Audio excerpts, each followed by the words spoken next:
ท่านเจ้าเมืองเซโปนลงเขื่อนไว้ติดตามสภาพน้ำท่วมอยู่บ้านใหญ่แดนสวรรค์ในตอนบ่ายของวันที่ 13 มิถุนายน 2025ท่านพงษ์คำหักบุตรวงศ์เจ้าเมืองเซโปน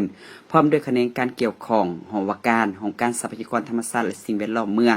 ของการให้งานสวัสดิการสังคมเมืองและของการอื่นผู้ซี่น้ำบ้านใหญ่แดนสวรรค์พร้อมด้วยทีมงานได้ลงเขื่อนไว้ติดตามกฎการสภาพน้ำท่วมอยู่เส้นทางเลขเก้าและ3แยกทางไปเมืองนองเนื่องจากเขตนี้เป็นเขตที่มีชายแดนติดกับลาวบาวเซาเวียดนามทางเขาบ้านซีโปนทางเขาบ้านสุบน้ำบ้านแกงกวีเป็นเขตพื้นที่ต่ำและอยู่เรียบกามแคมเซ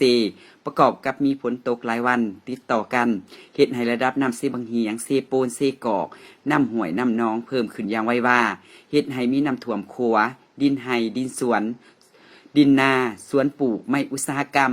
บางแห่งน้ำท่วมหนทางบางจุดถูกตัดขาดเฮ็ดให้การคมนาคมเข้าออกระหว่างบ้านต่อบ้านระหว่างบ้านหาเมืองของประชาชนที่อยู่เขตนั้นพบกับความยุ่งยากลำบากหลายสมควรตามการรายงานของหอการทรัพยากรธรรมชาติและสิ่งแวดล้อมเมืองเซโปน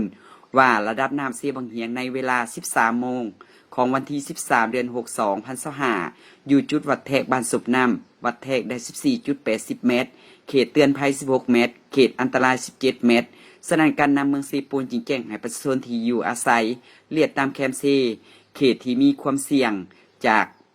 จะถือผลกระทบจากน้ำท่วมให้กาเกียนยกย้ายสัตว์เลี้ยงและเครื่องของไปไว้ในพื้นที่สูงและมีความปลอดภัยพร้อมให้ติดตั้งเฝ้าระวังตลอด24 ชั่วโมง